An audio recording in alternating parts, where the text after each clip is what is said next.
Channel को जरूर subscribe करें। आपका बहुत बहुत धन्यवाद।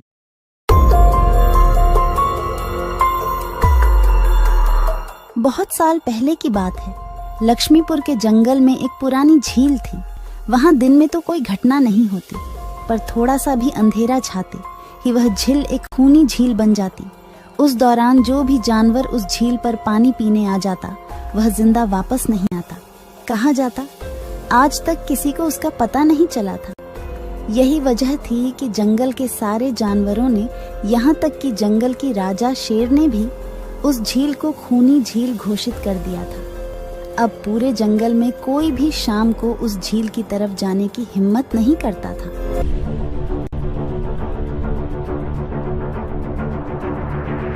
एक दिन उस जंगल में एक बंदर आ जाता है।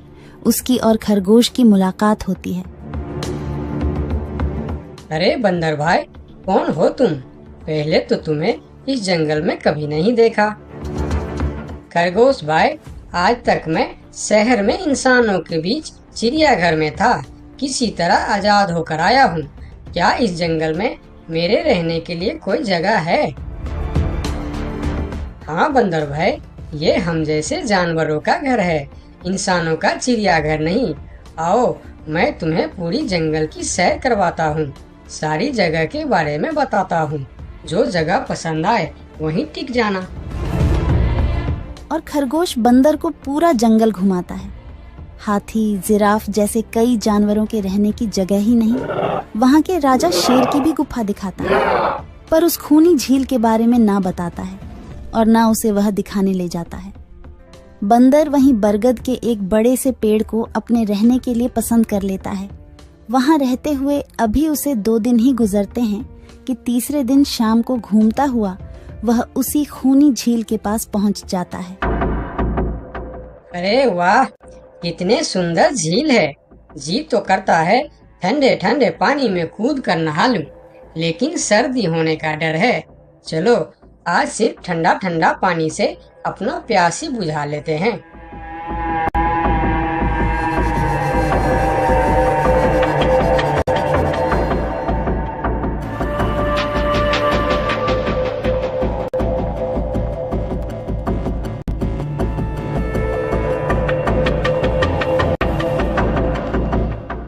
अरे बंदर भाई, तुम इतने डरे हुए क्यों हो?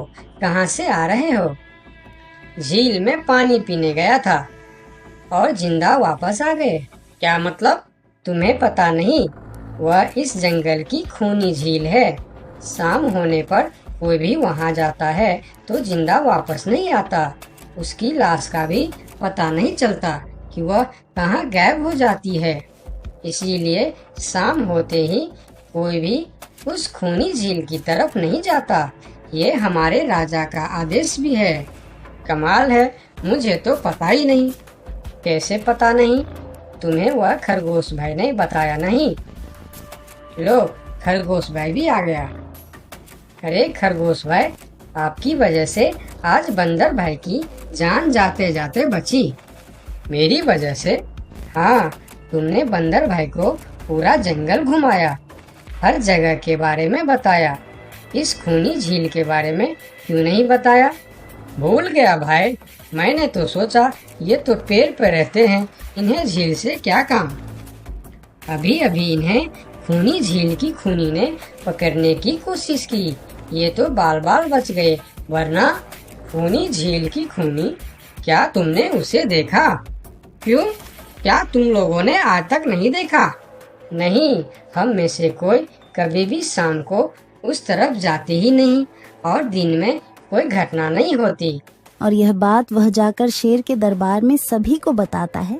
उसकी बात सुनकर किसी को भी यकीन नहीं आता है। क्या बात कर रहे हो बंदर?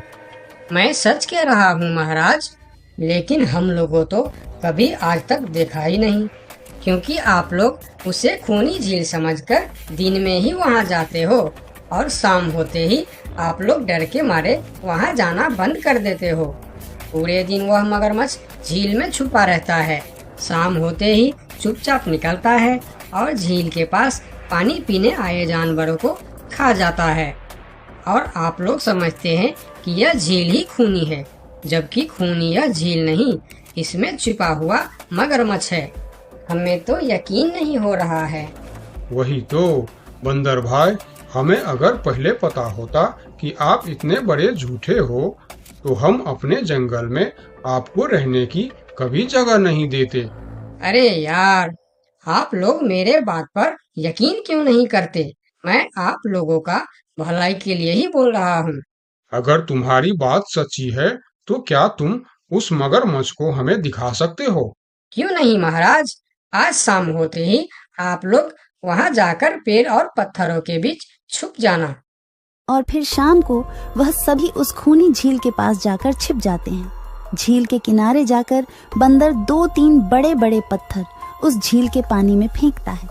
पत्थर के गिरने की छपाक छपाक की आवाज सुनकर मगरमच्छ पानी के अंदर चलता हुआ शिकार करने वहां आता है। मगर वहां पेड़ के पीछे छिपे दिखाई देते हाथी को देखकर वह सावधान हो जाता है और सोचता है, अच्छा, तो यह लोग मुझे छुपकर देखने आए हैं। अब मैं क्या करूं? हाँ, ये लोग तो बेवकूफ है। इन्हें फिर से बेवकूफ बनाते हैं। मैं फिर से पत्थर बन जाता हूँ। देखा, हमने कहा था ना, झील में एक बड़ा सा पत्थर है। हाँ, देखो, यही पत्थर तो हमें हमेशा रात में दिखाई देता है। हाँ, वही तो। ये पत्थर सिर्फ रात को क्यों दिखता है, दिन में क्यों नहीं दिखता, कभी सोचा है?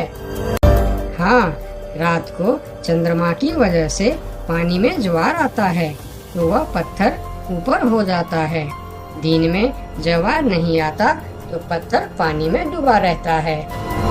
उनकी बेवकूफी भरी बातें सुनकर बंदर परेशान हो जाता है। अरे यार, तुम लोग भी ना समझते ही नहीं। ठीक है, चलो एक काम करते हैं। तुम लोगों को लगता है ना कि वह बड़ा पत्थर, कि वह बड़ा ही मजबूत पत्थर है। अगर यह खुद ही बता दे कि यह एक मजबूत पत्थर है तो मैं भी मान जाऊंगा और अभी गुलाटी मारते हुए झील में छलांग लगा दूंगा और तैरता हुआ इस तरफ से उस तरफ चला जाऊंगा। यह सुनकर मगरमच्छ के मुंह में पानी आ जाता है। लगता है आज बंदर का नरम नरम मांस खाने का मौका मिलेगा। वैसे भी ये सारे जानवर बेवकूफ है। आज तक मुझे पत्थर ही समझते आए हैं।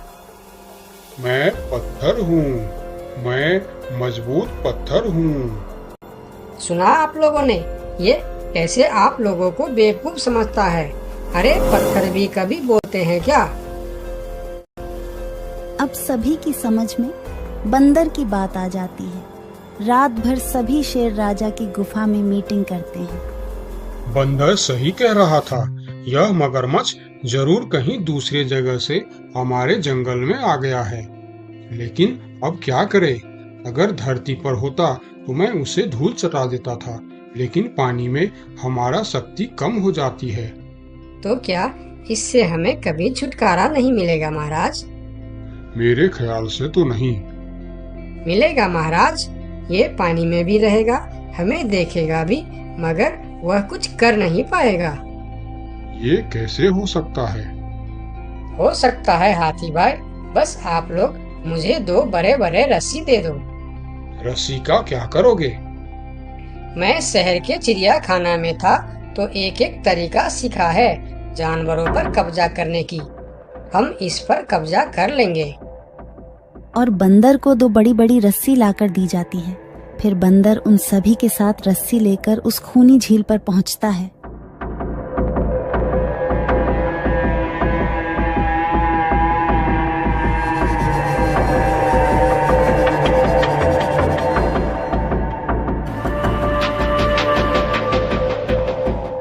कल तक तो यह बंदर मुझे देखकर भागता था और आज पानी पीने आया है। लगता है ये भी दूसरे जानवरों की तरह मुझे पत्थर समझने लगा है। अभी इसे अपना निवाला बनाता हूँ।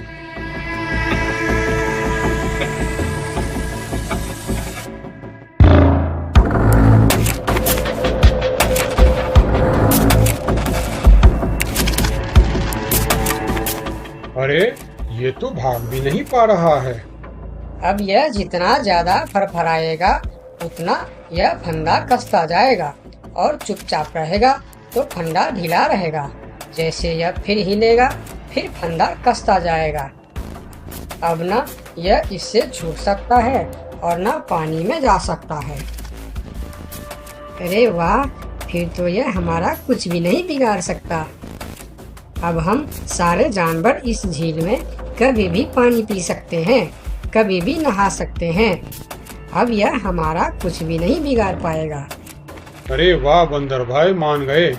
आपने तो हमारी समस्या ही खत्म कर दी, वरना रात भर हमें प्यासी रहना पड़ता था कि हमें झील में पानी पीने गया और झील ने हमें खा लिया। तो आज हमें एक बात समझ में आई है कि किसी भी अफवाह के चक्कर में हमें अपनी जगह छोड़कर नहीं जाना चाहिए, बल्कि उस अफवाह का समाधान क्या है वह खोजना चाहिए, क्योंकि कोई भी जगह खूनी नहीं होती, उस जगह पर रहने वाला खूनी होता है।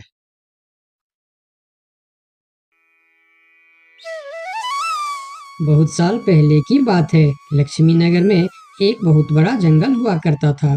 उस जंगल में शेर खान नाम का एक शेर रहता था। वह जंगल का राजा था। उसके शासनकाल में जंगल के सभी जानवर सुखी और शांति से रहते थे। यदि जंगल में कोई भी जानवर गलत काम करता तो शेर खान उसे दंड देते थे। वह कमजोर जानवरों की रक्षा भी करते थे। एक दिन शेर खान अपने गुफा के सामने बैठे थे। तभी उसका दोस्त भालू उसके पास आया। फिर दोनों दोस्त मिलकर जंगल और जंगल के जानवरों के बारे में आलोचना करने लगे। मैं इस जंगल का सबसे शक्तिशाली जानवर हूँ।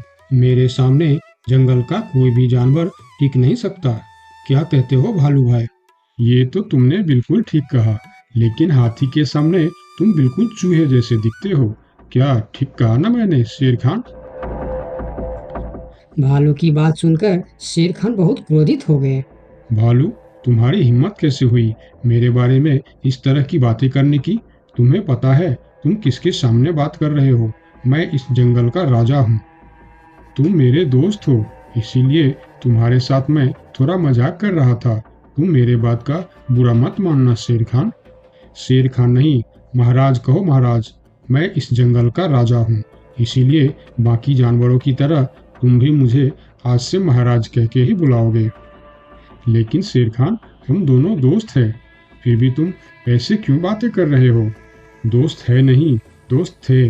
आज से हमारी दोस्ती खत्म। आज के बाद मैं तुमसे कभी बात नहीं करूँगा। दोस्त कहकर मेरे सामने कभी मत आना। चले जाओ यहाँ से।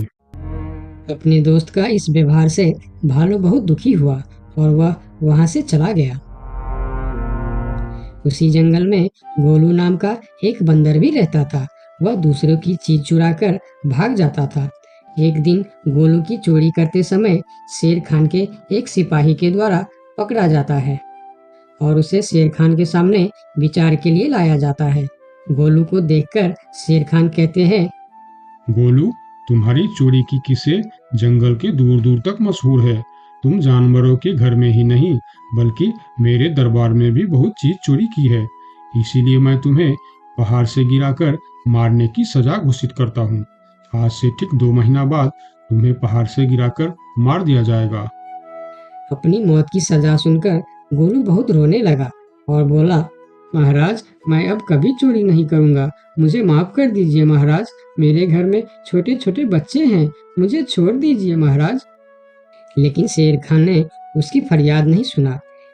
तब एक सैनिक उसे ले जाकर जेल में बंद कर देता है। उधर गोलू का दोस्त भोलू को जब इस बात का पता चलता है, तब वह गोलू से मिलने के लिए कैद खाने में पहुंच जाता है और उससे कहता है, देखा गोलू, तुम पकड़े गए ना। मैं तुम्हें कितनी बार कहा था कि चोरी करना छोड़ दो। अब क्या होगा बताओ, कैसे निकलोगे यहाँ से? ये सब छोड़ो भोलू भाई, जो होना था वो हो गया। मुझे तो बस अपने परिवार की चिंता हो रही है। काश मैं मरने से पहले उनके लिए कुछ कर पाता। मेरे छोटे छोटे बच्चे हैं, बीवी है, अब उन सब का क्या होगा? मेरे बिना वह भी जीवित नहीं रह सकते। गोलू की बातें सुनकर भोलू सोच में पड़ गया। फिर वह शेर खान के पास गया और बोला, महाराज, मैं गोलू का दोस्त भोलू हूँ। मैं आपसे कुछ कहने आया हूँ। तो तुम गोलू का दोस्त भोलू हो। ठीक है, बताओ क्या कहना चाहते हो तुम। महाराज, मैं चाहता हूँ कि आप गोलू को कुछ दिन के लिए उसके परिवार के पास जाने दें, ताकि वह मरने से पहले अपने परिवार के लिए कुछ इंतजाम कर सके। मरने वाले का आखिरी इच्छा पूरा कीजिए महाराज। आप एक बार उसके परिवार के बारे में भी सोचिए। गोलू ने जो किया उसमें उसकी परिवार की क्या गलती है? अगर आप उसे कुछ दिन के लिए अपने परिवार के पास रहने दोगे तो शायद उसका परिवार बच जाएगा। मैं इस बारे में तुम्हारी कोई मदद नहीं कर सकता।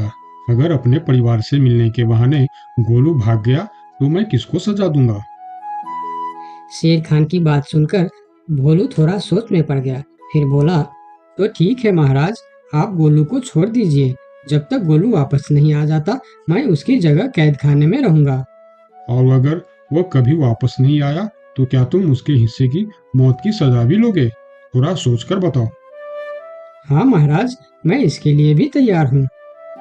भोलू की बात मानकर शेर खान ने गोलू को कैद से निकालकर भोलू को कैद खाने में डलवा दिया। तब बाहर निकलकर गोलू ने भोलू को बोला, दोस्त तुम चिंता मत करना, मैं समय से पहले ही वापस आ जाऊंगा। ऐसा कहकर गोलू वहां से चला गया और भोलू गोलू की जगह कैद खाने में रहने लगा। इस तरह बहुत दिन बीत गया, लेकिन गोलू वापस नहीं आया। तब एक दिन शेर खान भोलू के पास आया। देखा बंदर, मैंने कहा था ना गोलू वापस नहीं आएगा। अगर कल सुबह तक गोलू वापस नहीं आया तो शर्त के अनुसार कल शाम के समय तुम्हें पहाड़ से गिरा दिया जाएगा।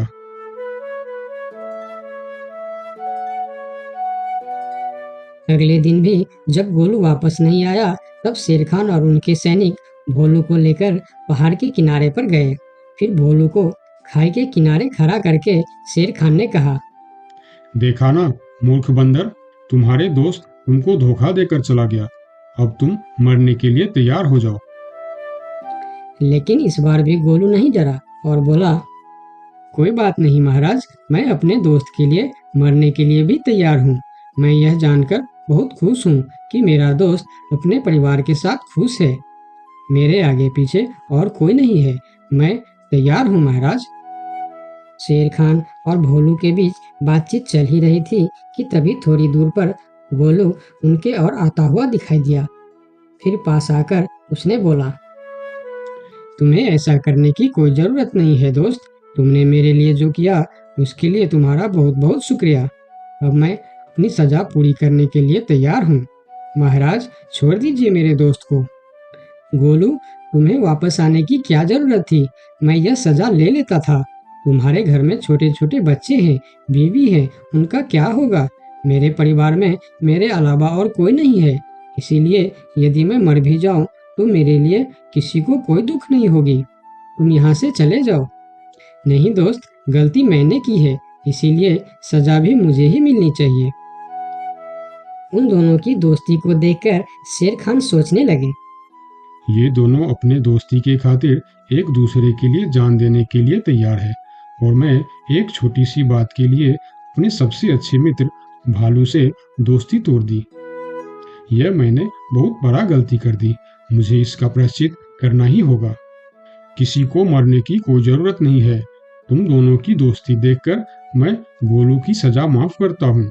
और याद रखना गोलू, अगर तुमने फिर से चोरी की तो अगली बार मैं तुम्हारी सजा माफ नहीं कर पाऊंगा। नहीं नहीं महाराज, आज के बाद मैं फिर कभी ऐसा गलती नहीं करूंगा। आज से मैं ईमानदारी से मेहनत करके अपना परिवार चलाऊंगा। आपका बहुत बहुत धन्यवाद महाराज। ठीक है, अब तुम लोग यहाँ से जा सकते हो। उनके जाने के बाद शेर खान सीधा अपने दोस्त भालू के पास गया। भालू मेरा दोस्त, मैं यहाँ तुमसे माफी मांगने के लिए आया हूँ। मैंने जो उस दिन तुम्हारे साथ व्यवहार किया वह बहुत गलत था। मैं बहुत शर्मिंदा हूँ। मुझे माफ कर दो मेरे दोस्त। लेकिन महाराज, आपने तो कहा था। महाराज नहीं, शेर खान बोलो, शेर खान। आज से तुम मुझे महाराज नहीं शेर खान ही बुलाओगे, क्योंकि दोस्त एक दूसरे के नाम लेकर ही बुलाते हैं। आज से तुम मेरे सबसे अच्छे दोस्त हो। गोलू और भोलू की दोस्ती देखकर शेर खान को अपनी गलती का एहसास हुआ और उसने भालू से माफी मांगी और दोनों फिर से दोस्त बन गए। तो दोस्तों, इस कहानी से हमें यह सीख मिलता है कि कभी-कभी दूसरे के अच्छाइयों को देखकर भी हम अच्छा बन जाते हैं। इसीलिए हमें हमेशा अच्छे लोगों के साथ ही दोस्ती रखनी चाहिए और अच्छे-अच्छे काम भी करनी चाहिए। आपका बहुत-बहुत धन्यवाद।